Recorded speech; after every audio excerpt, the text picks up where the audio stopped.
La résolution, ce n'est pas ce qui va nous intéresser. D'ailleurs, vous savez parfaitement résoudre ce genre de système. Je vous donne la solution. Cette solution est bien compliquée. On ne va pas la discuter tout de suite, on y reviendra tout à l'heure. Elle dépend bien sûr des grandeurs physiques introduites dans le modèle. Ce qui va nous intéresser, et c'est une démarche constante en physique appliquée, c'est de voir quelles sont les limites asymptotiques de cette solution. Et pour ce faire, on va envisager deux cas qui correspondent à deux modèles intéressants d'ailettes. Le premier cas, il suffit de regarder l'expression. M est l'inverse d'une longueur, comme vient de le rappeler votre camarade. Donc MC, c'est sans dimension. Le premier cas qui va nous intéresser, et qui est lié au dimensionnement de l'être, c'est exponentielle MC, c'est étant la longueur totale de l'être, très grand devant 1. Alors soyons concrets, qu'est-ce que ça veut dire? Ça veut dire que MC est supérieur à 3 à 5, puisque c'est une exponentielle. Bien, dans ces conditions, qu'est-ce qui se passe? Vous faites un développement limité, on factorise exponentielle MC, et on voit que cette expression va se simplifier vertigineusement, et qu'est-ce qu'il nous reste? Il nous reste un champ de température extrêmement simple, T de Z moyen, moins TE, sur la température de la base, moins TE, égale exponentielle, moins MC. Vous avez une atténuation exponentielle de la température. Bon, alors il est évident que ce cas, ça correspond à quoi? Ça correspond au fait ici que la deuxième condition limite, la condition limite 2, devient que quand Z est supérieur à C, ça revient à écrire que T de Z tendant vers l'infini est égal, T de Z tendant vers l'infini est égal à TE. Et pour cette raison, on appelle ce cas ailette infinie, ou ailette infinie au sens thermique.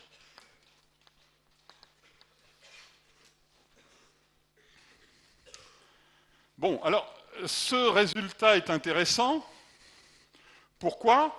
On va essayer de le commenter. Alors d'abord, on peut obtenir ce résultat, c'est évident, directement. Vous remplacez cette condition limite par celle que je viens d'écrire, et vous arrivez directement, là je suis distrait, c'est exponentielle moins nz, bien sûr, et vous remplacez la condition limite générale par ces conditions limites simplifiées, et vous obtenez T de Z moins TE sur TB moins TE égale exponentielle moins mz. Ça va? Alors, discussion pratique de ce cas. Vous avez une ailette sur une base. Si vous vous placez à une abscisse Z telle que Z est supérieur à 3 sur M ou à 5 sur M, c'est-à-dire dans cette partie-ci de l'ailette, la température de cette partie de l'ailette est pratiquement celle du fluide. Autrement dit, cette partie de l'ailette, pour le transfert thermique, est absolument inutile. Elle est sans intérêt. Donc une ailette infinie, c'est une ailette surdimensionnée. Et quand on optimise la taille d'une ailette, ici il s'agit d'une seule ailette, mais dans les systèmes que vous avez vus tout à l'heure, il y a toute une série d'ailettes, la longueur est calculée de façon à ce qu'en bout d'ailette, il y ait encore un transfert.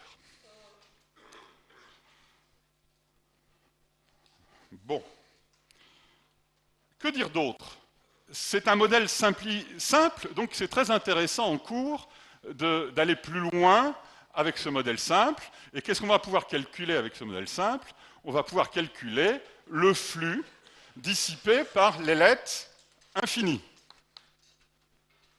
Alors, comment calculez-vous ici le flux dissipé par l'ailette infinie? Je vous rappelle la forme de l'ailette, c'est celle qui est donnée là. Alors, il y a deux manières de faire. Le système qu'on considère, c'est une demi-ailette pour l'instant.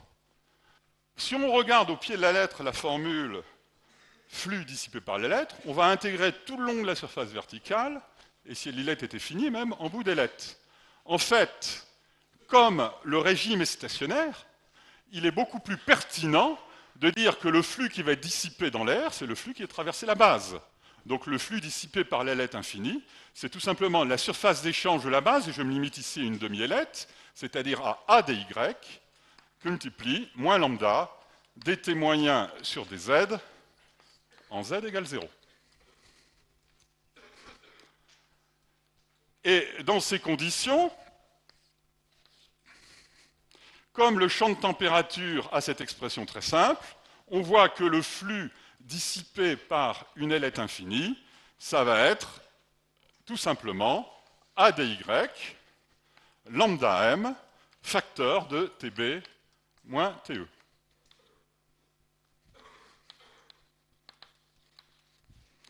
Alors, à quoi sert l'ailette? À dissiper de la chaleur plus que ne le ferait la base nue.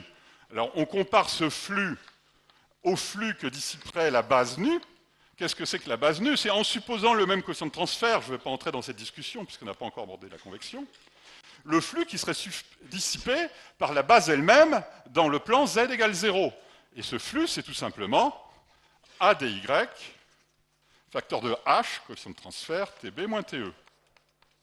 On va donc introduire ce qu'on appellera une efficacité de l'ailette, qui est le flux dissipé par l'ailette infinie sur le flux dissipé par la base nue, qui est le rapport de ces deux quantités, donc qui va être égal à lambda m sur h. Alors m, je vous le rappelle, est donné là, donc ceci va être égal à racine, m est donné ici, c'est racine de h pm sur lambda sigma, donc ça va être égal à racine de lambda h pm sur sigma. Eh bien, qu'est-ce qu'on constate?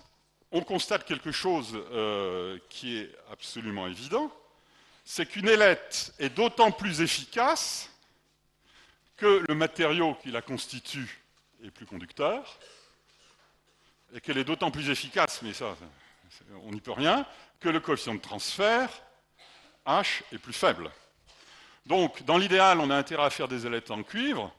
Bon, le cuivre coûte cher et ce n'est pas toujours très pratique. Souvent, elles sont en alliage d'aluminium, plutôt qu'en acier inoxydable. On gagne un rapport 10 à 20 sur la conductivité thermique.